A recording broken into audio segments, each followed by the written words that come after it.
There we are. We are now officially live. Broadcasting from a little island in Montreal, as they call us, a little island called Montreal in Canada. We are live in the studio today with my special guest, Morgendust, from the Netherlands. A band that I've come to love over the last couple of months, really, to tell you the truth. Ever since they sent us that beautiful song, Hands, it seems to get a lot of airplay. I can tell you that right now. A lot of people have commented on it. And now with No Easy Way Out dropping a few weeks ago, we were able to get that one up on the list as well. We're so grateful that you're able to join us today. We see that you officially formed in 2018. So you're pretty new to the music scene, you could say. And then, of course, 2020 came and it kind of shut us all down, right? Right. But you know what? It's once this all comes to an end, they'll all come back, or you guys will be back on the road. So how did you guys come about to form as a group? Well, Marco, should I tell? You can tell that. Well, as Marco was playing, well, we're not new in the music scene. I mean, we're not old, but we're not the youngest.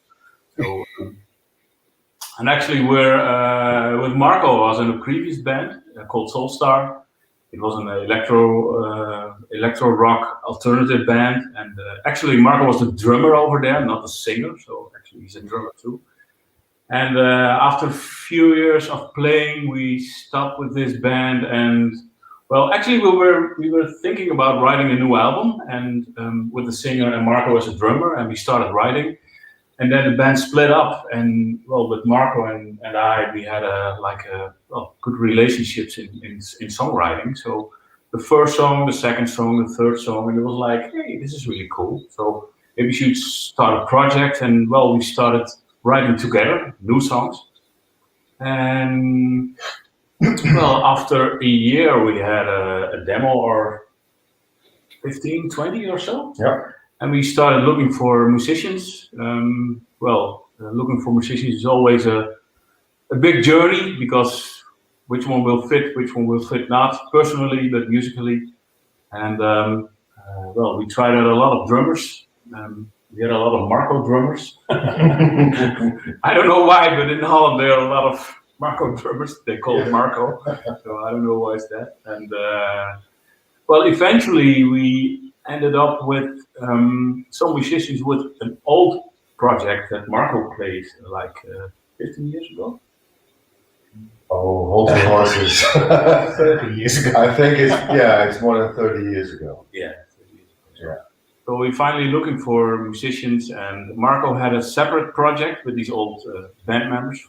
They played in the PDS. It was a band in the Netherlands, which was very successful, a bit of prog rock, and they toured with Marillion in the 90s. So, and that was Ron was in it, our guitar player, and Dario, our bass player. So actually we had several projects, and it ended up like adding these projects together, and that started Morgendust. What was it like to tour with someone like Marillion, especially like with someone with Finch, a lot of people looking up to a band like Marillion, and you guys have that opportunity to open up for them, to be touring with them. Well, not quite tour, but we did a show with them in a nice venue in Holland, in Utrecht, Tivoli, and we were in our 20s, and it was a good time. It was a dream come true to play with some of your heroes, of course, and we played the Paradiso with the singer. Was it with Steve Hobart, the singer? Yeah. He liked us, and we had to play with him on his solo tour, and that was a nice guy, and he also had to go to the bathroom, and it was an experience we cherish for the rest of our lives, I think. but it also made us realize that you are never there. Once you reach that point, you play with some of your heroes, you always think, well, now we want to do this, now we want to do that. And you're never satisfied, really. You never made it. And you always hunger for more. You always want to do more, achieve more. So we're still playing and still making up a new band and making up new songs and working on a new album as if we're 18 years old. And that's something I'm very proud of, but I'm very pleased with. Yeah. Because I know I grew up listening to Marillion myself as a, it would be an honor, that just to think that somebody like them recognized you guys, and said, hey, let's give them a shot, let's give them a chance to shine for a bit, and that's. But the most what sticks with me is the feeling the day after. So you played on that stage and 1,000 people and everybody is very excited. And the day after, Ron and I looked each other up and said, "Well, what are you going to do? Well, let's make some coffee and nothing really. It's just it was a bit, how do you say that? Onnufterend gevoel. The day after you do the dishes and you make coffee and you know what I mean? It's a strange waking up. Like sobering up. Like a bit sobering up. Sobering up. Like so what now? What now? One night drinks and then. Oh, it's not what you're going to do day after day after day. Well, not for us anyway. And there was a strange experience, but I wouldn't miss it for the world. But wouldn't have missed it for the world. Because as a band, that it's as musicians, that in the world today, it's very hard to kind of get out there and get recognized. Yes. Because there's so many people competing in the market, you could say. Yeah. For you guys to be able to get a break, you could say, well, you really are independent, which is great to see that there's still independent groups out there that are willing to give it a go. Yeah.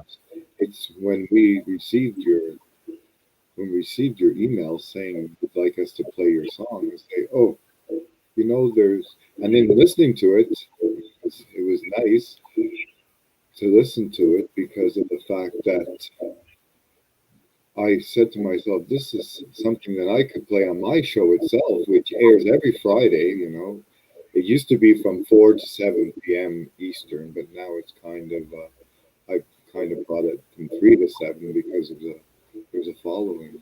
And I played your song, and it really, like I said, oh man. And then when I got the email saying there's a new song coming out, I said, well, that's great. I dropped that one too onto my show to play for you, because you guys, it's getting recognized. And how is it out there for you guys now to get recognized? Because we're in a pandemic, during this COVID kind of where we're put back. How are you able to still go on, and not say, oh, that's it, forget it? Yeah, well, it's hard. Like live playing is it's not possible, or very, very, very, very low level. So, but on the other hand, well, we have the internet. That's the reason why we're calling with you right now. I was at work today. I was leaving work, and some colleagues were drinking some beers. And he said, "Hey, drink a beer." I said, "No, I have to go, man. I have an interview with a radio station in Canada." And they just like, what? You have a radio station in Canada? What? And well, that's what the internet is doing. I think that's one of the things we're trying and using to get recognized. I think you have to find an audience for your music, and it used to be like in one place or one country. Well, I don't know if you know Holland, but it's very small. It's like 17 million people. 100 million animals living. No, but it's very small. It's 70 million people living here. So it's easy to be to reach an audience and to be done. I always said, like, if you want to reach an audience, use the internet to go over the world, because there's lots more people who may like our music. So I think that's one of the things we use and do, and I really believe in that, in like making connections online. And we also did it before the pandemic was going on. And next to making music, I'm also like working in the internet business for like 20 years. So I'm used to connecting with people on the internet. And I think that's so for you, really, the internet's what is getting you out there for one thing, and and you're using the internet to share with the world something you love. And in your case, it's the music that you put together. Getting people out there to, like here in Canada, and imagine other parts of the world that are reaching out to you too. Just through the internet. The internet, really, to tell you the truth, it is. It's the home to everything now, because everything is internet based. Yeah. If you want to find something, it's all on the internet. That's true. And well, so my personal vision is like we're globalizing more and more and more. We get more connected to each other, to different people in the world, and that's why I see now the trends in the world. Everywhere in the world, it's exploding with people who say, "Hey, I see something happen on the other side of the world. I want that too," or something like that. So you see big migrations of people going over the world. That's why we made one of the songs called "Alien." We made about that. And so, I think let's use the technology to get connected to the people. I think it's great for that. So, with the song "Hands," like the lyrics are very touching. It's one of the songs that really I found very touching. Was "Hands," but there's a couple of other songs that you've written as well that have really touched. What inspired you to write a song like "Hands"? Well, let me think. Well, it's first of all, it's a very universal theme. Everybody, well, most of us got hands, and we use them. Hope so. And they're very essential to making music, for instance, or to cook, to build a house, to make art, or just practical making things. And that put me on the track of making a song about this universal thing. Like love is a universal theme. I thought, well, let's make a song about hands. And it was also the trigger that our Prime Minister came on television one day and he said, well, let's stop shaking hands.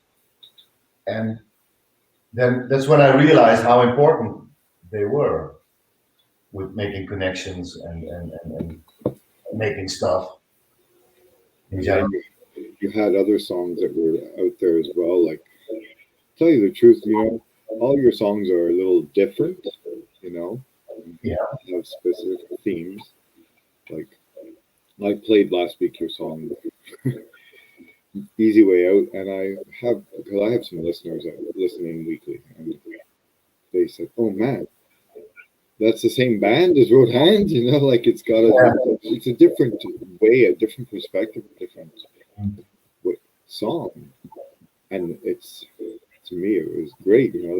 You experience a lot of music. It seems like with a lot of different types of music. You just don't stick to we're only gonna write ballads, or we're gonna write fast songs, or we're not gonna. What encouraged you to write what you write? I think in one word, life. Yeah. Things you experience, and well, it's also imagination. I got a vivid imagination, I think. Yeah, you do. And it's all in my head. I think it's just I love to write. I write a lot, and sometimes it works, sometimes not. I'm very critical at what I do, and I could write 12 love songs, for instance, but not be satisfied. How do you pick this? How do you know which song to pick? Like, I'm sure you've written maybe you've got a repertoire of songs you've written. How do you decide what you're gonna put on that EP or what that single is going to be? How do you decide that? Yeah. It's not just the lyrics, I think. It's also the music. We're a democratic band in a way that we all have to agree on, is it good or not? The first songs we wrote were just Ivan and myself. But now we're going in a phase where we are making new songs where everybody has to put in his contribution. So we decide on what is good, and not just the lyric, but they're all good. But the music is very important, of course.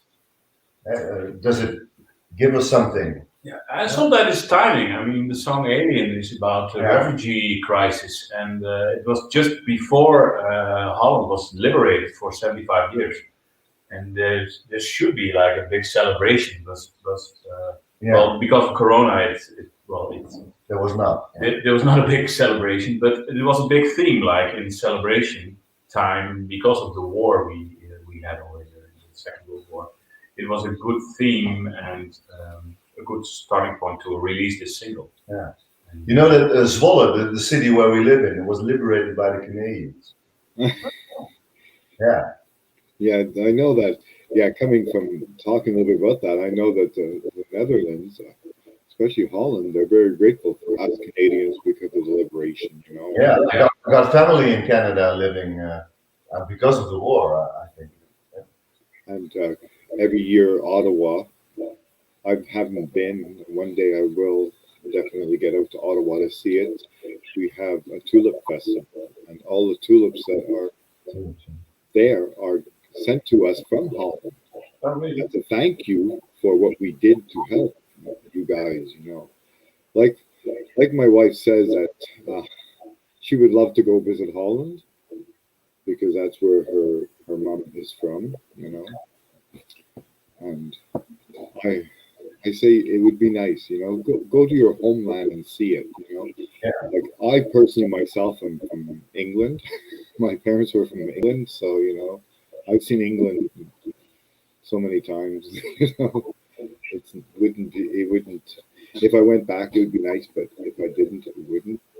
But to go to Holland, because I had a sister who was married to a man from Holland, and oh, you should. to go and see it, and you know, and see what this place would look like. You know, to see the other part of the world where everything has come to. You know, where people are thankful for what us Canadians did.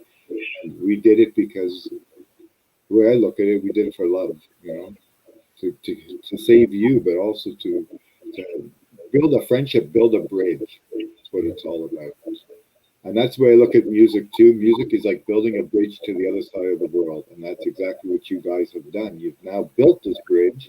Then COVID comes in and it kind of puts a blockade on the bridge because you can't do nothing with it right now. You can't go out and, like, you want to go and play a club on a Friday night. You can't.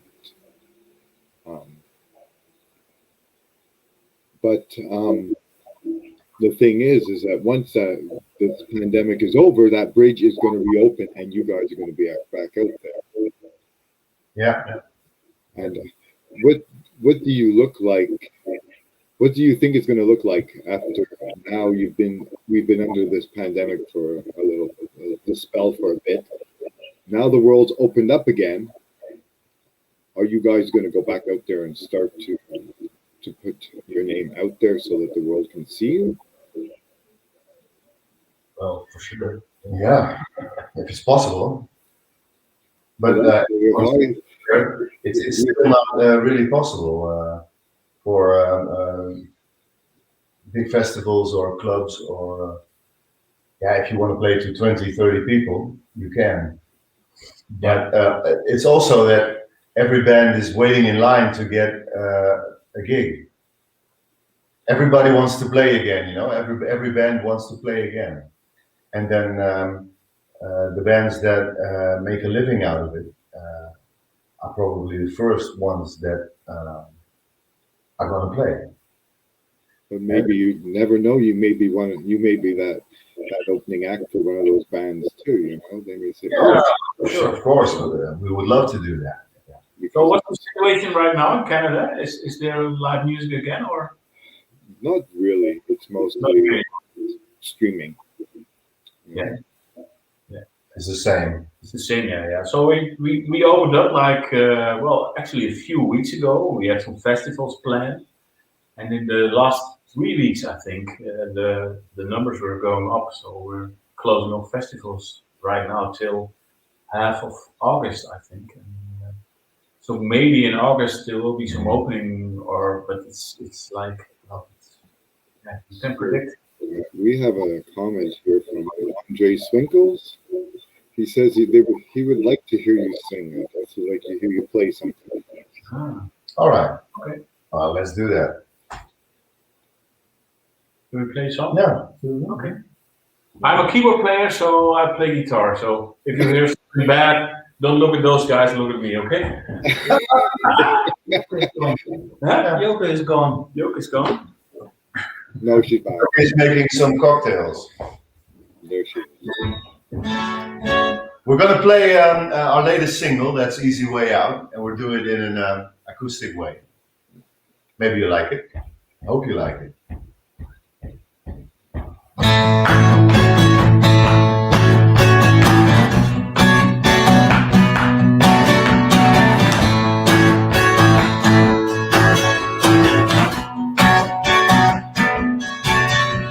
I came to you with nothing, with my heart in hand. So sometimes to realize I didn't understand. Living with a wall inside, in my head.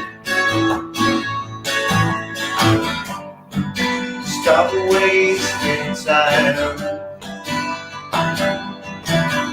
I served all different queens and each one had its flaws. Learn to be obedient in absence of the law. Learn about the warning signs in my head. Stop wasting time. Stop wasting time. You'll never get the chance.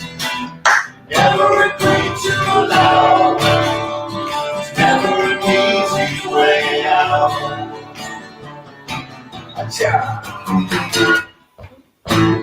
Came to you nothing, with my heart in hand. All this time I realized I didn't stand a chance. Living with warning signs in my head. Stop wasting time. Stop wasting time. Stop wasting my head. You'll never get the chance again. Never an easy way out.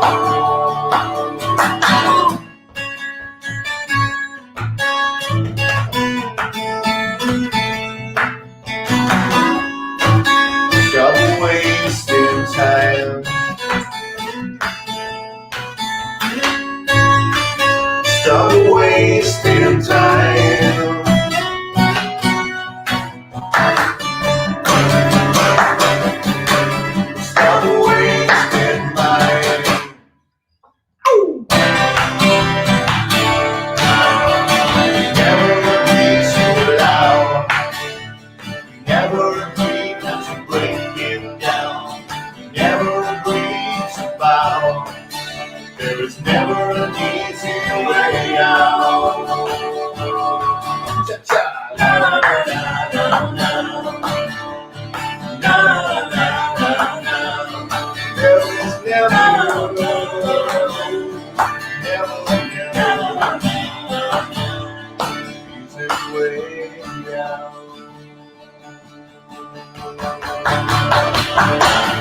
So this song, Easy Way Out, what inspired you the most to write something like this? Because it's true, when you look at the song especially and the lyrics, and you think of what's going on today, and look, this is... Well, I know what inspired him to write the song. It has something to do with a Norwegian writer. What's his name? Cheers. Sorry, we have to switch some beers. So. Lasse Kjærstad. No? Yeah, Jan Kjærstad. Yeah, we're always thirsty after the first song. It's always the same thing. Cheers. Cheers. Easy Way Out. Well, it's really about you never ever really get out of a relationship, or you always take something with you when you make a connection with someone. Hey, you're in a relationship for 10 years and it's ending, and maybe you're happy with it, maybe you're not, but you always take something out of it. You always learn from it, and that's really what it's. There's never an easy way out a relationship, or something you have learned, a situation you have been in. And I started writing when I had a book, a novel in my head about Jan Kjærstad, a Norwegian writer who had written a trilogy about a man who had lived with lots of women and had learned about lots of women, and he learned from every woman, and every woman inspired him to do better and to do more and to explore things or ways of living, and that set me on a course of writing the song, really. And after all, it's just a song. It's just an observation. It's a feeling. It's a rock and roll song. Well, the great thing actually, the song is like 20 years old. You wrote it 20 years ago. Not 10. 10 years ago. 10 years ago. It was on the shelf, and we never used it. And well, Marco played the song for me. He said, "Hey man, we should try it, but let's play it a lot different." Well, that's why the current production came up, and song got a lot more going and like provide more speed. So. And I guess as a singer, songwriter, musician, it's hard because you're trying to get out to the world what you want to portray as a song, and you want to make your fans happy, which I'm sure you have quite a few followers and fans out there. But was it harder to put out a song during this period of time, or was it easier for you? Sorry, was it harder to put out a song during this pandemic, or was it easier? Put a song out. Well, we had to switch like the way we worked before we get in a room and we played stuff and recorded together. And well, we managed to. Everybody got home studios now, so actually Marco was singing from his attic, and I was recording in my studio live his performing vocals. And we're sitting now at Ron's place at his home, and he was playing live. And there's someone in the. Yes, but did you wear clean underwear while you wrote the song? That's a very good question. I don't know about Ron, but Marco did for sure. Yeah, I know. I did for sure. I know. That's a good question. Yeah, that's my partner. Well, we're partners. We run the radio station together. Good contribution, partner. Hey, I had to interrupt, boys. That's it. It's Bling, and I just wanted to take the time to thank you guys for all the support you've been giving us on the station. Yeah. It overwhelmed me when I got your message that time on Facebook, where you guys said you were listening in and listening to us while you were setting up for practice and stuff all the time, and it was just incredible to hear something like that from the other side of the world, you know. So Yeah. we love you guys lots, all your fans, everybody who supports us on the other side of the world there. So just wanted to take the time to say that to you. Well, thanks a lot. Thanks a lot. Thanks a lot. What's your name? I'm sorry? What's your name? Well, they call me Bling, but you can call me Phil, like everybody else does. Are you wearing clean underwear? Or? Well, clean underwear is good, but you know, you write the best rock and roll songs in dirty underwear. You know that, right? That's it. And John, who's the lovely lady sitting next to you on the other screen there? That is their manager, Joe Petrum. That's the one we. Oh, she's overseeing, making sure guys like me don't come in and cause shit, right? She was our correspondent. Yeah, well, listen, I appreciate that you didn't jump on me there for trying to get too close to the band there. Well,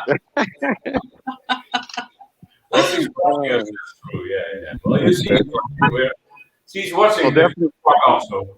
Well, I'm sure she's doing a great job because, you know, we've been corresponding back and forth to setting up things. And what's it been like for you, Joe, to be able to be like put this together for the band? You know, how do you feel about putting this together, making Morgendust feel they're wanted and accepted by somebody? You know? Yeah, that's awesome. Because I really like their music and all their efforts in getting it out there. It's great that I can be of some help in that. So that now there is an actual interview and they are able to play some acoustic songs. Yeah, that's just great. And being in contact with you was also awesome. I mean, you like really replied. Isn't the internet a crazy place, eh? Yeah, how the world can come together in such a simple little click of a button. Eh? Yeah, true. And I replied because I thought, you know, I've seen in my life, and Phil has too, being people who's... Okay, you're making us sound old now, John.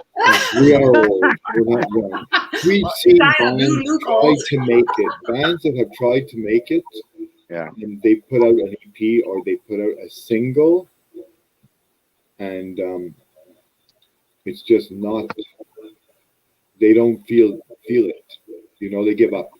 You guys never gave up. Did you, at one point in your life, ever feel that you should just give up, throw in the towel, and say that's it? Yeah, we won't get. Well, now that the dirt's out, guys, just to let you know, I've been doing this for 35 years, supporting indie artists, and wouldn't have it any other way. I've seen lots of bands come and go and stuff, but you guys, when I heard your music and stuff, I was just blown away. Incredible. You can tell when a band's really good and tight. It was like watching Roxy Music play or great bands like that, you know. It was just, you guys are so tight and well rounded together, you know. So, and enjoy the lyrics, the whole composition of what you guys are doing. You can tell these guys are prime musicians. You've been doing this for quite a while. That's true. We do it for quite a while. So you're not calling us old, do you? Mm-hmm. So we do this for quite a while. So, well, thanks for all the compliments, man. That's really great. So you're all from the same place? You guys are all from the same place, though? Like you all grew up and or did you? More or less, yeah. By your standards, we lived just a few miles from each other. Yeah. By Canadian standards, yeah. You're good boys. They never showed up in the red light district, did you? That's good. Amsterdam is something. Now, yeah, we play there sometimes, and I go there occasionally, once every 5-6 years or so. But no, Amsterdam is not Holland for me. like I can understand that a Canadian thinks that every Dutchman lives in Amsterdam or is there regularly. We are not. Well, the only thing I think the one thing we have in common over here, and it's not that I promote it or anything because I don't do it myself, but as you know, Canada's legalized the whole marijuana thing or whatever, and I think Amsterdam's been doing that for years, eh? So, so I think a lot of the businesses that have popped up over here and stuff, I think have taken a lot from your part of the world or whatever, you know, like the cafes and the different things and making, you know, things other than just smoking the stuff, you know. So yeah. You have a lot of green stuff right now. Yeah, that's it. So we have a question going out. I'm going to put it up to show that Andrew Decker wants to know, does Wally have a red light district? Actually, we do, yeah. I've never been there, Never been. There you go. That's the right political answer. We are there. We're there now as we speak. Yeah, because I guess he's It's illegal. again. Don't turn the red light. Well, I can tell you, even Montreal has a red light district. We all Do we? Yes, we I do. never knew nothing about that, John. Oh, really? We have a red light. Never heard of it. Oh. Then you must have been walking downtown with your eyes closed. Yeah. And anyways, I got to cut out there because I'm literally on my way to work there. I do have the day job, and I wanted to know one question from you guys. How does it feel knowing that you're de-virginizing my Sir John over here? It's his first interview, you know that, eh? His first interview. Yeah, John, how's he doing? Oh, Oh man, it's really Yes, you're his first interview, man. Yeah, he didn't tell you that, eh? Yeah, I've only been with the station since November of 2020. I'm new to the station. I was approached by Phil. He asked me if I would do a segment, like a show on his station, and I said I would, but I would only do it if I was allowed to pick what I wanted to play. And being a Christian as I am, I told him I wanted to do a Christian rock show. Well, yes. But wait, hold on a minute. There's half of that there. You see, the twisted part. I love doing twisted things. I am a Christian, full belief. John is a Mormon who hosts a Christian radio show, and I love it. It's just incredible. So, but we're all Christians in the end. You know what I mean? Yeah. It's all about the same thing. You know, searching God and finding Him. So, anyways. John, I'm so proud of you, man. Great interview so far. And that's it. At first he said to me, Morgendust wants to be interviewed. I says, John, you do it. So me? I said, yep. Yeah, so excellent. I appreciate it. Guys, it's been a blast. Like I said again, thank you very much for all the support you've been giving us. And we keep rotating you as much as possible. There's been a lot of demand for you guys, a lot of people requesting. Oh, really? And we totally appreciate everything. Yeah, I even play you on my show on Saturday nights. Jeez. Oh, right. And which song is most popular? I think John, believe it or not, has got the most popular show on the station. I'm the guy with all the experience, but you know what? At this point in my career or whatever, I really just love sitting back and watching all the shows grow and become successful and so on. It's not about me, never has been. And I just do a little lazy show on Saturday nights called Time Well Wasted. And we play all a variety of different independent and classic rock music and, just take requests and so on. But John's got the most popular show. The Christian show is probably the biggest show on our station, and we have plenty of supporters every week. And what's really crazy is we have sometimes a little bit of buffering issues with our supporter, with our software company. And it's funny, the station will drop, and people will come back, and then they'll come back like 3 times more, which is incredible. Oh, wow. So we got a great support, a lot of great listeners out there, and it makes you feel good every single day you get up and do this. and knowing that you're doing something right for someone out there, So Yeah, really. hopefully we're doing well for you guys. Well, thanks a lot, man. Yeah, Thank yeah. you. That's No really problem. why we make music. Like every day, you have to make something beautiful, or Yeah. well, we talk to each other, and when we're old and we're going to die, we can always say like, "Hey, man, we made some great stuff," So Yeah. that's the reason why we do this. So yeah. That's it. Good Well, work. Tulu guys, have a great rest of the interview, and God bless you all, and have a great day. John, good luck to you, man. Thanks. Okay. Go out with a big bang, man. Don't forget. Don't go out with a big bang, man. Break a leg, baby. All right. Bye-bye. Bye, guys. Ciao. Bye, Phil. Thanks a lot. Bye-bye. So there's Take another care. question that's coming through. They're saying, it's basically, I think it's going out for Marco and Ron. They want to know about PTS, the PTS years, because PTS was a Christian prog rock band. No, it was not. No, it was not. It was not a Christian prog. It was a neo prog band, as they call it. We all came from a Christian background, but Ron did not. Well, not really. And no, it was really to be a prog band, to be a neo prog band in the 90s, and we listened to bands like Marillion and well, but it had no Christian. No Christian aspect to it. No real aspect. Yeah. No, we were full aware, and Sometimes I wrote about things like that because I was raised as a Christian. But no, we weren't. We could not say that we were a Christian prog rock. No. And it must be, because even if you listen to your songs, even like you listen to your songs today, you can kind of feel that kind of, it's about everything and includes everybody, And you never single anybody out.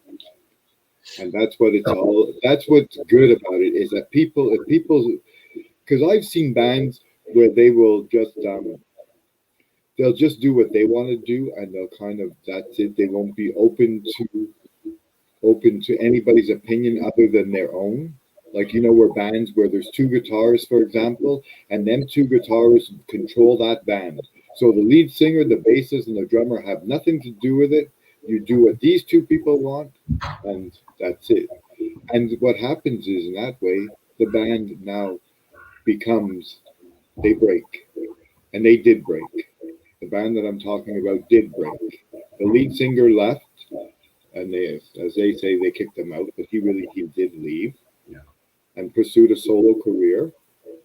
But you know what? In the long run, they realized that they were wrong 10 years down the road, and they brought him back, And we have to realize that when we're in it all together. We're not in, I'm better than you and you're better than me. Oh, you work together as a band. Like you say, you write things together, you play things together, and you do it as a team. And that is where I think the difference is. And it's very difficult to it's not difficult to form a band, but it's difficult to stay together. Yeah. I think it's a bit like having a relationship. And the secret is, just like in a relationship, you have to work on it. You have to keep each other happy. You have to keep each other, how do you say that? Everybody must be on their toes. Everybody must be, I'm looking for the right word. It should be challenging. Challenging, yeah. It has to be challenging. If it's getting boring or predictable, and music can get predictable, then you reach a point where you say, well, I'm tired of it, it's going nowhere. And if you keep it fresh, if you keep it, challenging is the best way, I think. Then you stay together, I think, I hope, and make some more music. Yeah. And sometimes it has not to be that friendly, I think. So if you want to drink beer, you go with your friends to a bar, and that's also what we do. But sometimes you have to challenge each other, like And it's also we look at it too. It can be hard on the family if it takes a lot of time to practice, a lot of time to write, a lot of songs to do, and I presume you all have families, so it's it's not easy, And even if you have brothers and sisters, who you don't see, being a musician is like it's a family again. You've now formed a new family. Yeah. In a way, it's a family, yeah, and when everything will turn will turn around and we will play and rehearse and make songs. We will be more together, I think, and we will be busier with the band and everything that comes with it. And every minute you're busy with the band, you're not with your family. It's the same with work, of course, but that's legalized because you get paid for that, and it's normal hours. The band is always, it's in the weekends, it's late, it's you not get paid, and you may still not get paid. So, Yoga, we're not getting paid. No, that's true. I'm not either. Yoga is not being paid either. Yeah, and that's it. And you do it. And why do you do it? Because you do it for the love of the love you feel and the love you're getting out of this. And you're getting a great love because, like I can honestly say, like Phil mentioned, he said the biggest show right now on indie rock radio is the show The Valley, which is a Christian rock show. When I first started it in November of last year, I didn't think it was going to take off the way it did, because being that kind of playing that kind of music on a show is very, very touchy. It's a touch and go situation. Like you either can make it or break it, or it doesn't make it. It can be broken or it can be fixed. And I have an average of about 450 listeners a week who come to listen to the show from all over. Kudos. And I can tell you, you can consider yourself, and you could say you have 450 listeners listening to your song, because when I play it, and I do talk a little bit about the band and that. As a matter of fact, probably about 3 weeks ago, I did a spotlight on you guys, where I took 3 or 4 of your songs and I went and researched stuff that I could find on the net from your website, mostly where I found it about you guys, and I played them songs because it was hard to pick 3 or 4. Tell you now, it's very, very hard to pick 3 or 4 songs. And which songs are great, and you want to play them all. But I think that I know it's not easy to be able to do this. And it takes a lot of time, you got a great manager there. Like the correspondence between her and I, we were just was great to see that I was able to.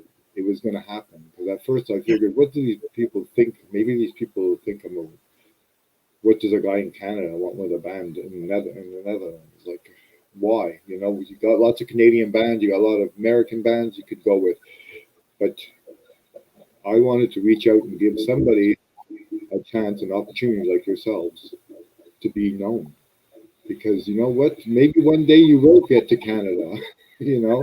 Oh, thanks, John. It's an invitation. And if I ever get out to Holland, I definitely would have to try to hook up and come and greet you guys and meet you, because you know what? To me, it's one big family, and that's what the radio station is like too. It's like one big happy family. We do things to love together. Ron doesn't seem to talk too much. He seems to be the quiet guy in the band. But firm instructions to keep his mouth shut, because once he starts, it's not going to stop. I put him on.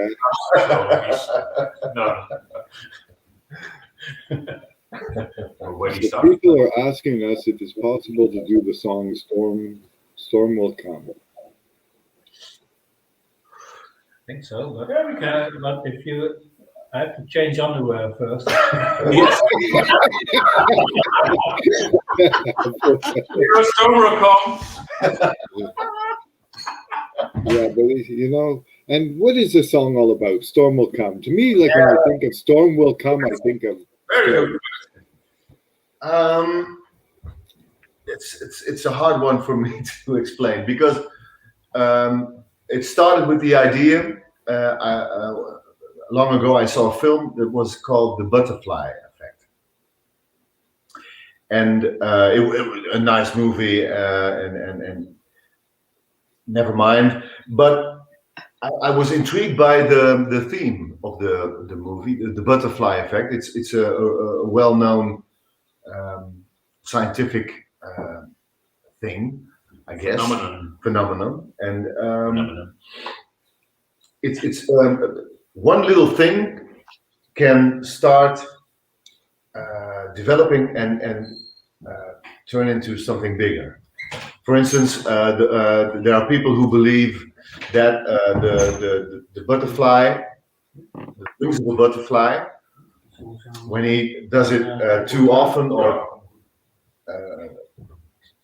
too slow or something like that, then it has an effect on the wind and eventually will turn into a tidal wave somewhere else.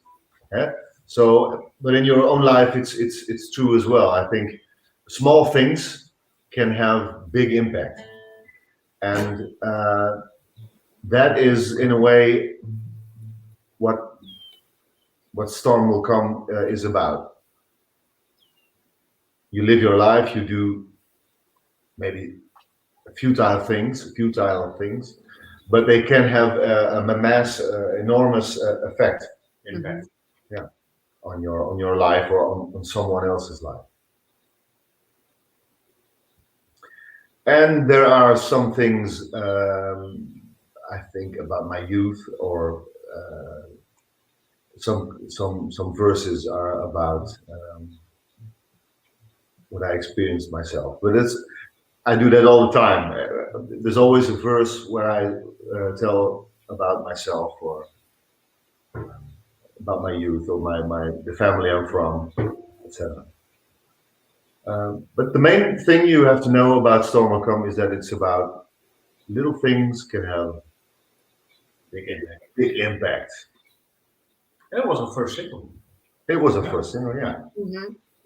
And we just won an award with it. So. Yeah, I saw that. I saw that you had won an award. I said, you know what? This is a great week for these guys. These guys have officially won an award. Yeah. And they're going to do an interview.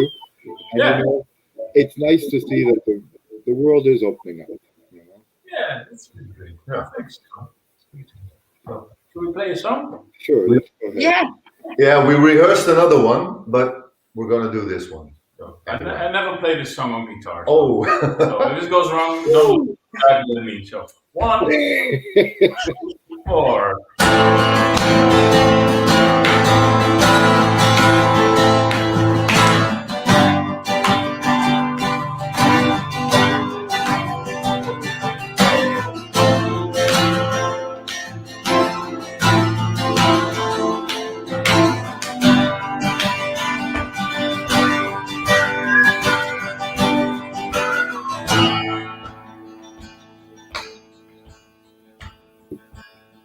Got a worn out head, a worn out lover. Got a worn out head, I don't judge the others. I got a worn out head, a worn out brother. It's my only one, don't tell my mother. Why don't you understand? We get by and we make friends, we make amends. Realize everyone you know, waiting for the lesson to come. When it's said and done, a butterfly relocates, and a storm will come.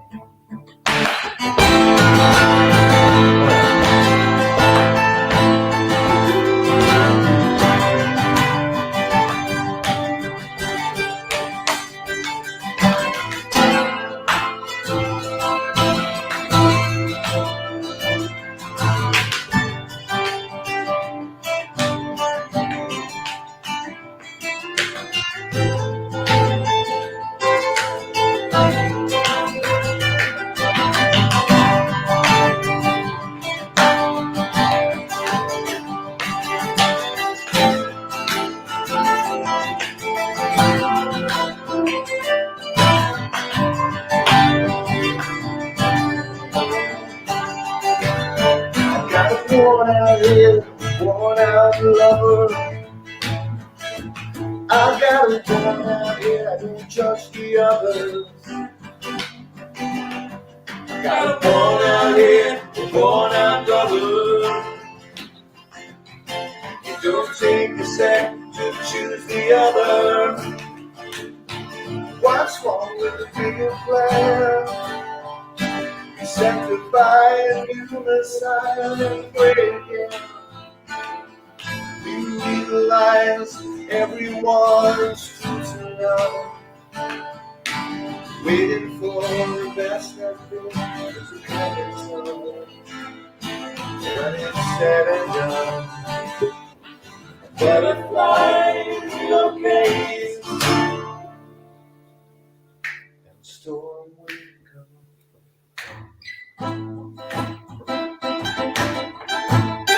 Ooh, yes,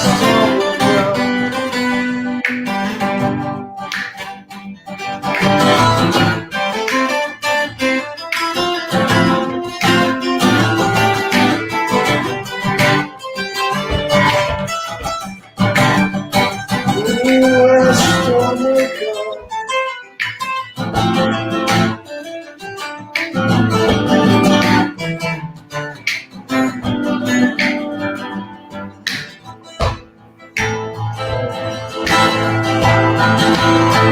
No rest for the weary man.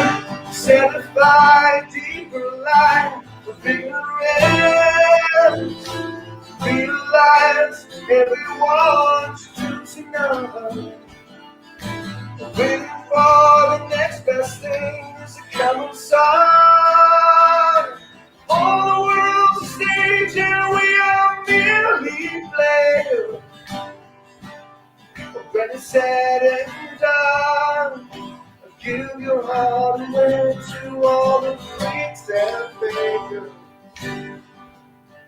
When the day is done and the smoke is clear and the dreams are paper, a butterfly will breathe, a butterfly will fade.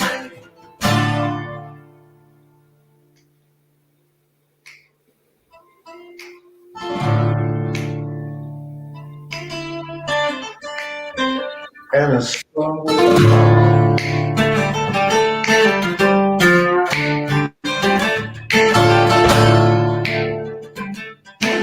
One, two, three.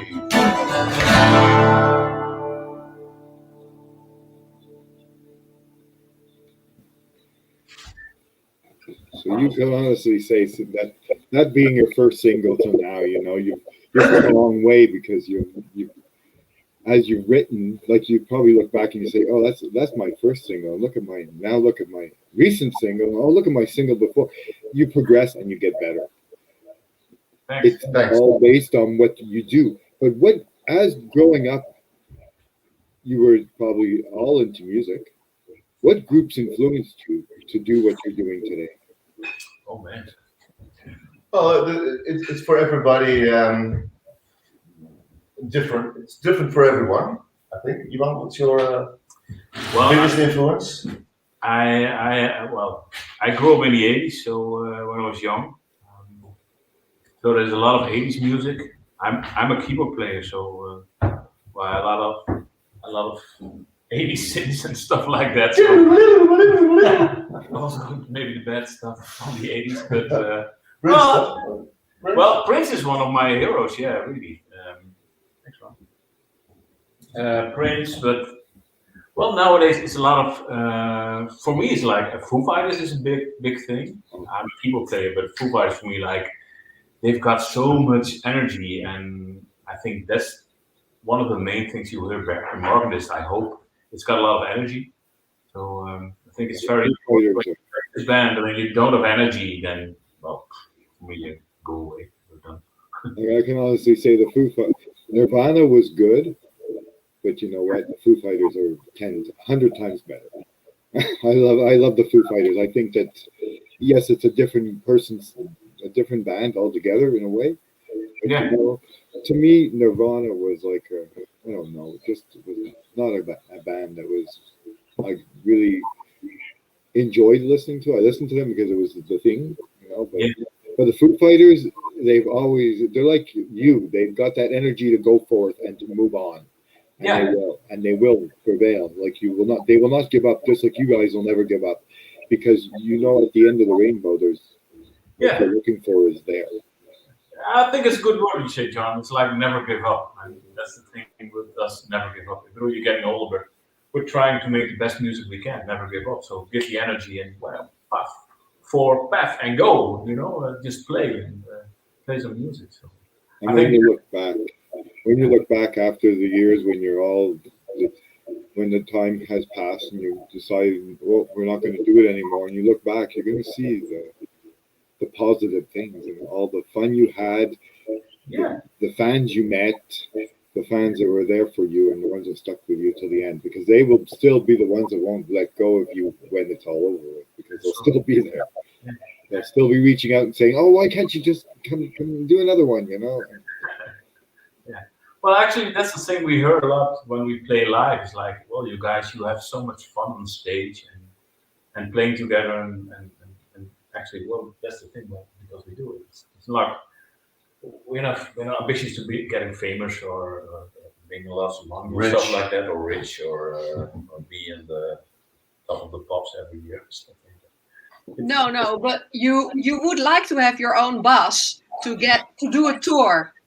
Yeah, tour bus. We would like That's tour our bus. ultimate Yeah, goal. Yeah. A real bus with a shower and Yeah, a tour bus and refrigerator. yeah, with everything in it. Yeah. Yeah, and sponsored by brand for clean underwear. So Yeah. that would be great.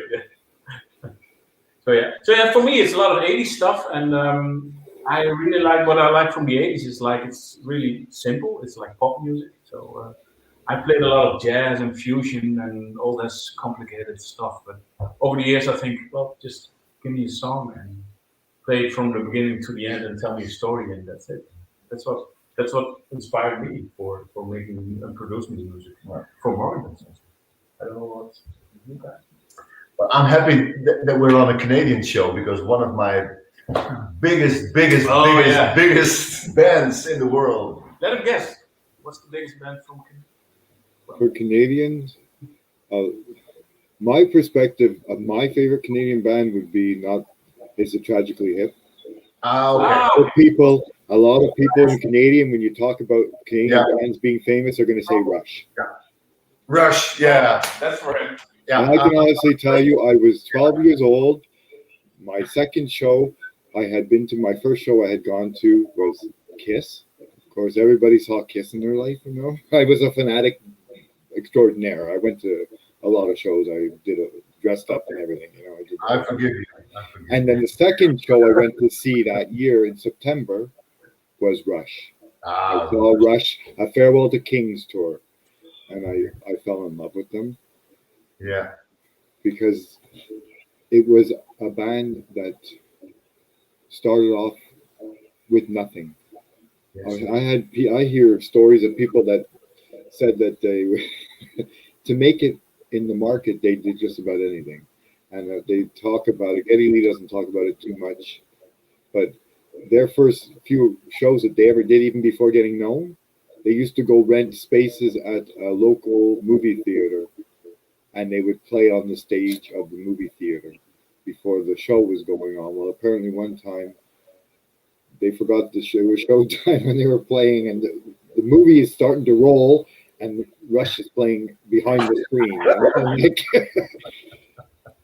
And it's true. Rush has been a big. It was a very, very hard hit for Canadians when we lost Neil Peart. Yeah. There's nobody will replace him. No.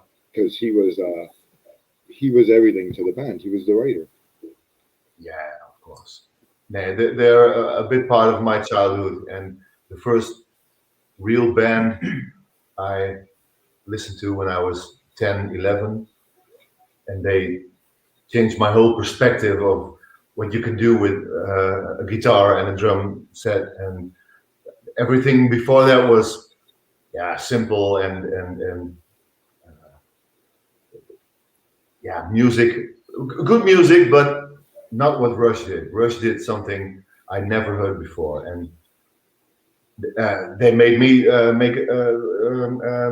play drums. Absolutely. Because Neil, Yeah. he went the extra mile, Yeah. Of course. and he really, like, I listened to them, and then the album Grace Under Pressure came out. And, 84.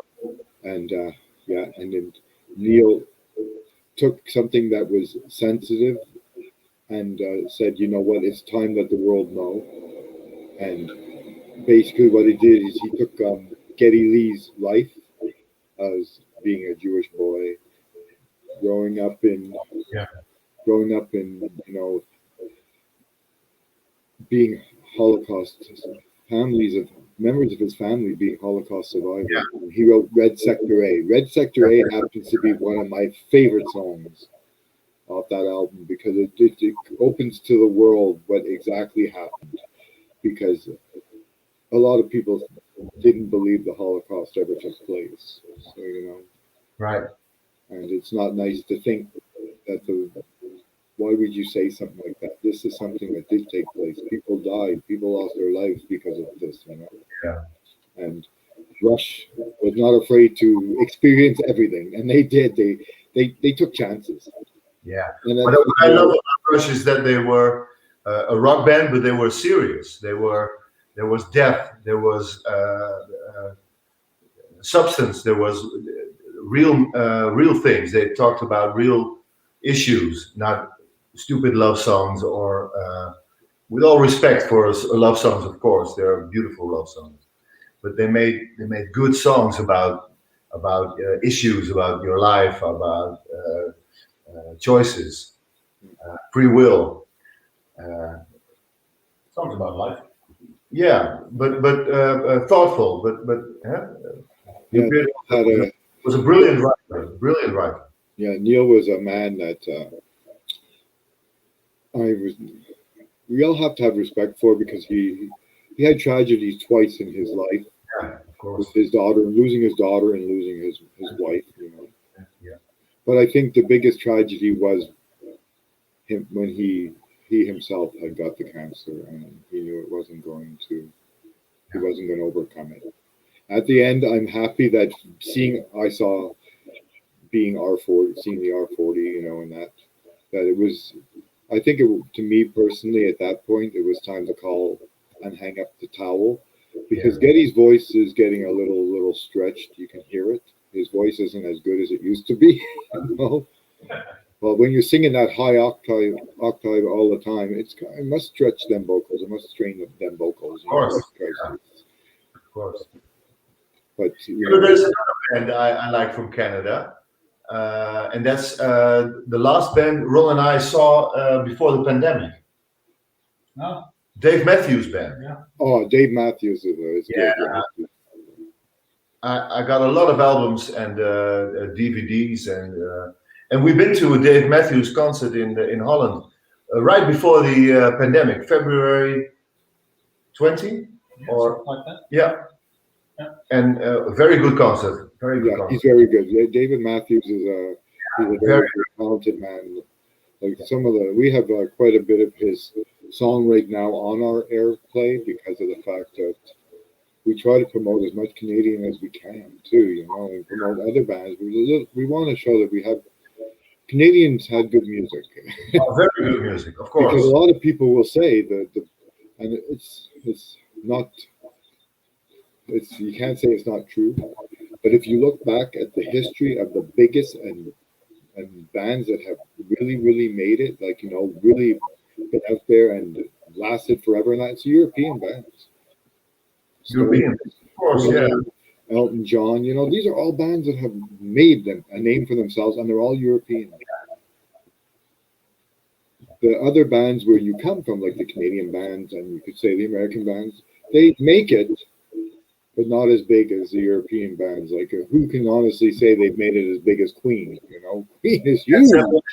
The Beatles, Stones. You know, yeah, they're very hard shoes to fill. Pink Floyd, you can't get any bigger, of course. Franz Bauer in the. You'll have Like even Black Sabbath. Look at Black Sabbath. Black Sabbath, yeah. But you know, this is it. These bands, we look back at these bands that influenced us. Like, But Elvis was big as well. yeah. I'm a big Elvis fan. He wasn't Canadian. He wasn't Canadian, but he wasn't the European. No, No. he was American. He knew what he was doing. Yeah. But it's very good to see, you know, that we use our influences to take examples of, like, we have to use our groups that have influenced us in our lives as an example, because if you look at their history of what they've been doing all their life, you know, like my wife will say, they're high on the goofballs, because how did they write something like that? You know, what were they thinking of? Like, where did these lyrics come out of?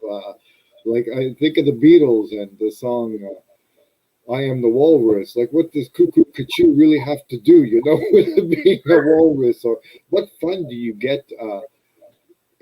Under the sea in Octopus's garden, like what are they thinking of? You know, like, what? Well, drugs, I think. We all live in a yellow submarine. Yeah, that's it. Like, what do we do? But these are songs that made it and influenced us as kids. You know, like I remember my brother's collection. I inherited my brother's collection when he moved from Montreal to Vancouver, and he had like Floyd and things like that. You know. But my first album that I ever bought as a kid, I went out and bought a Kiss album. I brought it, put it on the radio, put it on my record player, and played it. And my mother's first words were, "Turn that garbage off," you know, because I grew up as a kid listening to nothing but country western, and it was only one person we listened to in the house. And my mother would make us listen to it because she played it in and out. It was Jim Reeves, and I tell you. She'd make us listen to it in and out and in, all day long, you know. So you're allergic to Jim Reeves. Oh, I listen to his music, but you know, He'll have to go.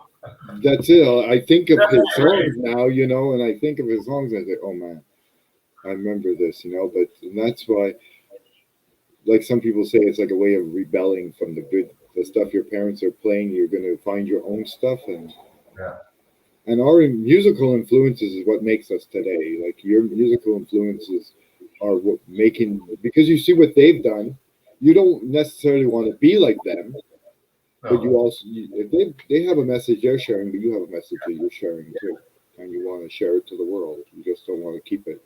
It's like we don't want to keep our message to ourselves. We want the whole world to know what we're thinking.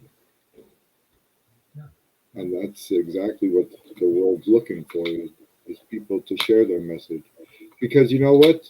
If we don't share our messages and we bottle it up and keep it all to ourselves or write it down in a journal or whatever, and then someone 15 or 20 years comes across that and says, oh, these guys really had some great ideas, some great theologies, but they never let it out. And then you'll feel you wasted what you could have shared. Like your talents, they tell us not to waste our talents because if we just bury them, they become nothing. But if we share what we have with somebody or share it with the world, it will grow and grow and grow and grow, and we'll have more. Marco may become a bass player and like, you know, we don't know what's going to happen. You guys may all switch instruments. When the drummer may become the bassist, and the bassist may become the guitarist become the singer. You know, and we would still be a good band. I promise you that. You would still have the people listening to you, because, like you said, you go on stage and you go on with as friends, as family, and you have a good time. And that's what I think it's all about, is the fun that you have. Like I was reading on your website where you say you don't even do sound checks. Like a lot of people would say, why don't you do sound checks? We don't do sound checks. Well, it says you don't do voice checks or something. What was it? Oh no, Mic check. Yeah. Yeah. And I'm thinking, you know, what kind of you don't need to do sound checks. Go in there and play with it, you know. I find bands that do waste their time 2 or 3 hours checking their music to make sure it sounds right, they're still going to sell the same as the beginning. It's a slight misunderstanding. We do sound checks, but we don't do shout outs. Shout outs. Shout outs. Well, what did you mean by that? You wrote that. And you don't do shout outs, that's just because you don't feel comfortable, or it's just not something that's. Well, it's on our website. Yeah. Busted. I don't know. I think means we don't when we're on stage we're not we are Morgendust. Look at us. We're not like that. We're not like some maybe rap acts, or we're not so full of confidence that we're shouting our name or using backdrops with our name on it, or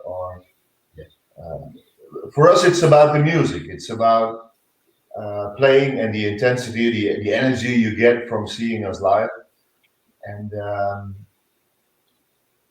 it's not a gimmick. No, and it's from the heart. It's from the heart. 100% from the heart. You know, if they, the way you look at it, if they come to see you, they know who you are. Yeah, you want to bring across something that's authentic. Yep, that's true. Yeah. So yeah, with the shout out thing, we do marketing, but we don't do. I don't know if I can say the name clearly, but we don't do bullshit stuff. You know? So that's it. And it's in a way, look, it's working. Yeah. Because people are listening and people are tuning in and people have, people are wanting to hear, and they're you're on that edge where they say, "Oh, what's next? Oh, when?" And there's been a couple of comments that have come through here that people are saying they can't wait to see you live. Well, you know what? They will definitely come out to see you if they're the true fans. One person here wants to know, it's an Andrew Decker, I don't know, an Andre Decker. He writes, "How is your drummer Job? And who could replace him?" Marco, you're an excellent drummer. I am. I have to admit. But he's not replacing, so. No, I'm not going to drum. No. We're currently working with a new drummer, and his name is Andre, and he's from the Netherlands as well, from Lelystad, where our bass player Dario is from, and he's a very good drummer, and we're how many times? 4 times? 5 times? Yeah, play some rehearsals, tryouts. And we're still busy making it tight, making it, getting used to each other. Well, yeah, and it's hard because it's just recently where we've been able to get together and meet together again and be together again, because we've been pulled apart where we can't be in the same area, same room, because of for family, because of this this pandemic. It's kind of pulled us apart. But what's nice to see about it all is that even though we've been pulled apart, and for you guys, even though you've been basically separated because of the COVID thing, you stuck together, and it's like glue. The glue is there, and it's not going to be easy to undo that glue. It's better than crazy glue. They say crazy glue, it sticks to anything. This is better than crazy glue because you're willing to work out and iron out the problems, if there's any, and say, hey, look, we're going to do our best to do what we can do to stay together and to produce and to bring out singles. Like I've seen a lot of live streams where you got the bassist at his house and the guitarist at his house and the drummer at his house. Yes, it's nice to see that they're together playing, but it's not the same as when the band is together as one. And and rehearsals, we had to get used to playing together again. Too. But the day you do get in, it's going to be going to be, the feelings will be so good, you know, you're going to say, it's our fans that have come to see us. It's the people who have stuck with us through thick and thin and not given up. Because, you know, I think that's where the music industry suffers a lot, is that because a lot of people give up on people. They say, oh, they're not going to be able to make a comeback. They're already, say, 40 years old. How are they going to come back at 50 and make a comeback? They can't. So it's over. It's finished. They throw in the towel kind of thing, you know. And that's when the industry suffers, you know. But people like yourselves who stick through it thick and thin and say, well, no matter what it takes, you'll come out on top. You know, because maybe some of those bands that do have are ahead of you to get into the clubs, right? To play that show, will say, oh, we really don't want to do this anymore. And I remember the pandemic started, and we looked at each other and said, well, what are we going to do? We can't rehearse, we can't play live. And we were just in that flow of making music and starting out there. And so we decided to make videos and write songs and record them, and that gave us the energy we needed to keep going. And we keep going now. Ron's got a caller. Yeah. Another fan. Another fan. I know who it is. another fan. Well, that's good to know that, you know, the fans are there for you, you know. Like us here in Canada, we're rooting for you. It's like Phil said, we are rooting for you. You are there. We want to. I would love one day to be able to see you live, you know, and to say it's. I hope the day will come. I hope the day will come. Really. I know that it's, if we all stick together and we work through all the little, as you say, kinks, and we iron out all the kinks in the end. We're the ones on top. Because like I said, we're gonna see music in a different perspective now because of the fact that we've all lived through a pandemic,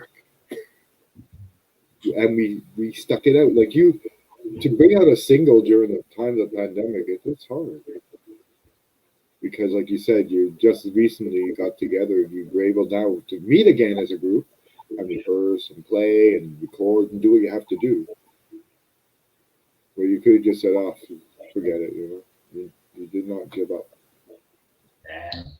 I'm so grateful that we were able to get together with you this day because, you know, it's good. This, by the way, will be available to your fans. Your fans will be able to go to your Facebook page because they'll be able to click on the link that is with this video, and they'll be able, if they didn't get to see you today, because they were busy, like you said, work, a lot of work, or maybe sleeping or whatever, they'll be able to see this interview and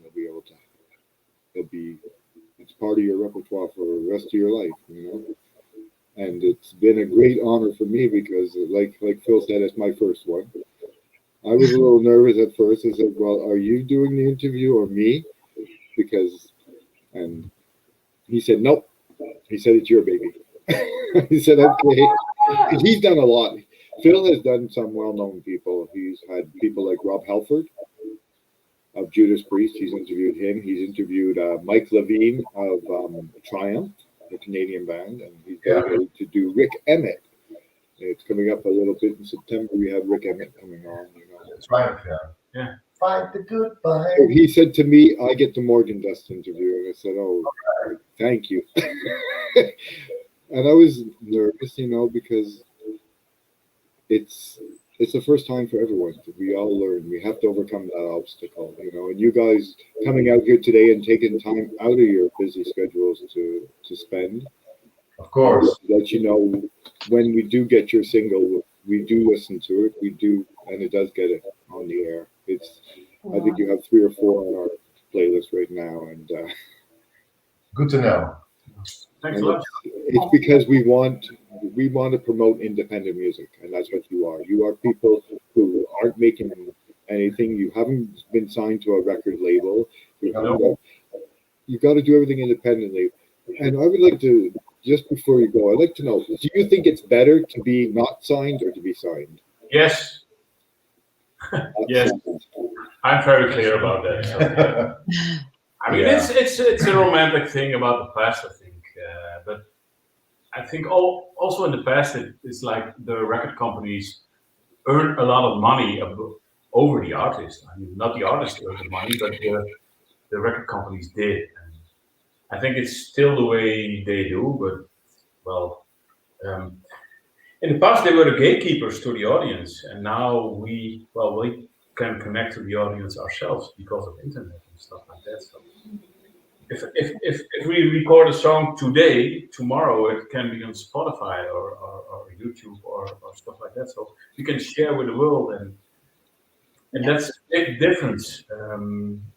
On the other hand, well, you have the marketing stuff.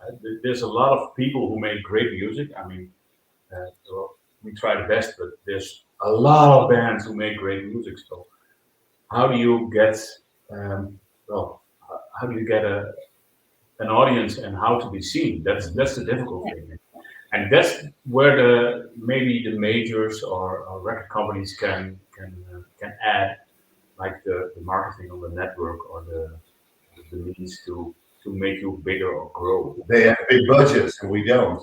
We have big budgets. We do Yeah. all the stuff ourselves. I mean, we go to work, we eat, we make music, and then in our spare time we do stuff. It's not making, but we do it with passion and stuff like that. I think that's a big difference.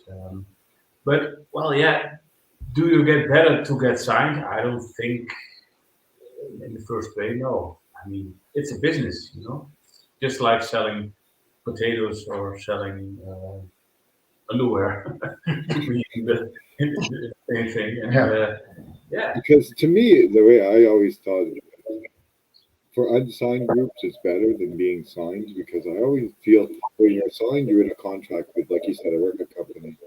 Yeah. And they own you. Yeah, they own. They tell you what to do. I want to be free. If you don't do what they do, they can drop you, and move on to the next guy. And coming to that thought, who comes to mind for me is Pearl Jam, because I know Eddie. Eddie did not want to tour. He did not. He hated touring. The only reason that Pearl Jam toured was because it was put out there, you tour or we drop you. And then being big, they decided to tour, because for Eddie then it's better. He would never have toured, because he didn't like the feeling. It didn't give him the satisfaction of charging money for somebody to come see him play, live, especially in Montreal. I'll tell you right now that some of the bigger you are, the more money it's going to cost for you to see that band. For example, Genesis is coming to Montreal in November. I think the cheapest tickets in the nosebleed section of the Bell Center are like $260. But if you want a real good ticket, you're talking $1,200-$1,300 for one ticket. Wow. And I won't pay that to go see a band. I'd rather go see a band who's small, unsigned, and local, and does great music, and go see somebody who's just there for the money. And it's the record companies that own you. Yep. I don't want to be owned. I want to be free. That's it. And you can do what you want. Yeah, you can make your own music. If you want to go left, I mean, you heard it in our music. I mean, Alien is a quite different song than Hands. It's quite different. And we're trying out stuff and trying out with our fans, what do you like and what not, and what do we like, of course. But we have the freedom to try out stuff. And because you don't want somebody coming to you. Yeah. in the You don't What we like is not doing one thing, but doing everything. everything. Yeah. or several things. Because you don't want a company coming down and you say you're going to do this, you're going to do this. You're going to tour. You're touring for 15 months, and you're going to do it this way and that way and this way and this. No. This way I can play next Thursday and Friday, and if I don't want to play the Friday after, but I want to play the Thursday and the Saturday, I'll play the Thursday. You have freedom to choose where and when you want to play. I think there's nothing more horrible for a band than having a huge hit with a song they don't like, and then have to play it for 20 years and make the same song over and over again. Otherwise, we drop you. Otherwise, you don't have success. I think that's a horrible scenario Sounds for, like for a a band. suicide song. Yeah. Yeah. Because it takes the fun out of playing. It takes the fun out of doing what you're doing. Sure. You don't do it for making a hit. You do it for, well, feeling good about it. Well, we do. Well, you can see it. You can feel it. You can see it because the lyrics are there. The music is there. It all fits together as one. It's not like the drummer is doing what he wants to do, and then they shove in a bass, and then you put in you put in the drum. Then you say, oh, maybe a little more drums and maybe a little more keyboard, and maybe a little more guitar. You work together on it, and you all accomplish the thing that you want to accomplish, and you get the sound and the feel that you want to get. Sure. It's not like somebody at the other end pushing and saying, no, you're not going to do that. Because then it doesn't become a fun anymore. It becomes, oh, I got to go out there and do this or else. Yeah, it becomes a drag. It becomes work. And being independent and being your own boss, as you could say, right? It also, you go where you want to go. You do what you want to do. You don't have people digging into your money who you find out, say, 10 years down the road, where you say, oh, well, we should have this much, and find out, well, we don't really have that much. We only have 1/3 of that. Because the 2/3 went to some guy put in his pocket and walked out the back door. You know? You're in control of everything when you're independent. When you're owned, you're not in control. Yeah.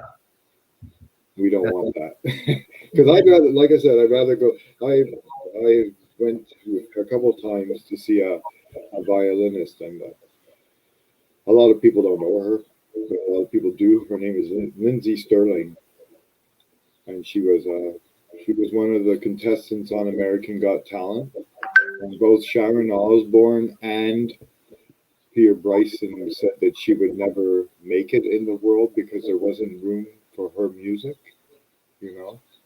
So she didn't give up, and she went and she produced. Her first album was independent, and then she did get signed, you know. But I tell you, I wonder what these two people are thinking of this little girl who was told she wouldn't be good enough to fill places because of her style of music, you know, and she's selling out stadiums. She came to Montreal. When she first came to Montreal, the first time she played this small little club, no more than maybe 3,000 people. She came last time and she played like a ice arena that holds about 6,000 people, and she sold out there. You know, but she signed, and that's the problem. Is she's bound to a contract of what they tell her when she can tour and what she can do. And as if she had stayed independent, she would have said, okay, this year I'm going to take it off. I don't have to go out and tour. I don't have to go and do that show next Thursday. I'd rather do a show Saturday. You know, you have more control as an independent artist. We'll take that lesson with us. And we will definitely keep you and be looking forward to hearing more and more from you as you grow. And as you stay independent, that's what it's all going to be. We thank you very much here at Indie Rock Radio for coming on today and being with us. We thank you, your manager as well, for Thank you. kind of the thanks. for us. And we will be in touch at all times, like I will. Of course. We would like you to end off with a song before you go. And you That's awesome. Song that you want. It's your choice. All right. You can surprise us. Okay. Yeah. Okay. We do one more. Of zullen we het toch all right doen? Nee, it's not. Oh. We'll do a jazz song for you, especially for you, John. 1, 2, 3, 4.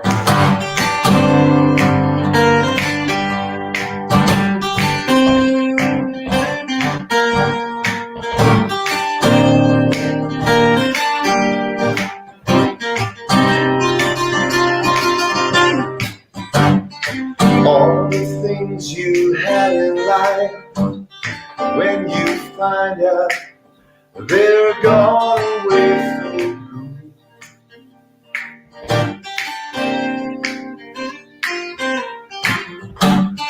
everything you once controlled, when you find out it's gone way for good.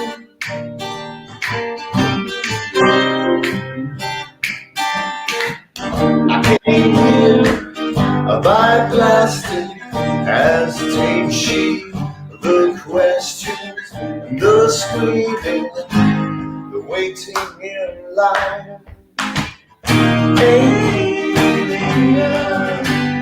Nations apart, maybe we'll go back to the start, back to the start.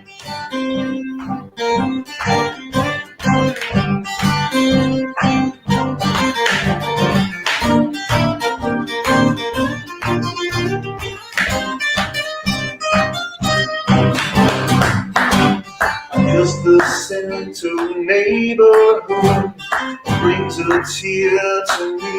It's gone away for good. And all the colors in the sky are just pictures in my mind. I saw how the money can blind you, seduce you, betray you, make you insane. Alien nation apart. Maybe we're back to the start, back to the way nations apart. Maybe we're back to the start. We're back to the start.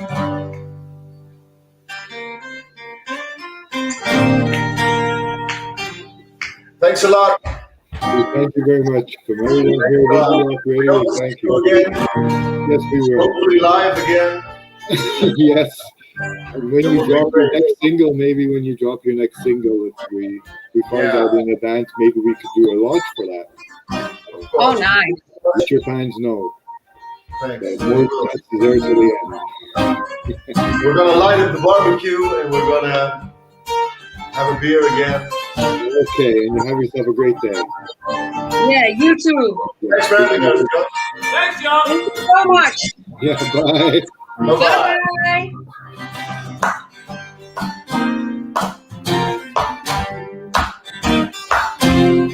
Back to the start.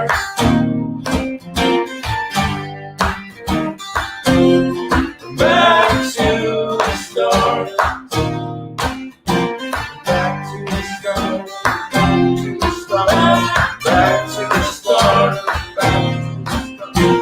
Back to the start.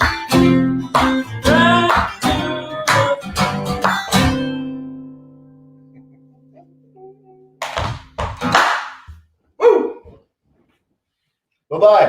Bye, John. Bye, guys. Thanks, John. Till next time.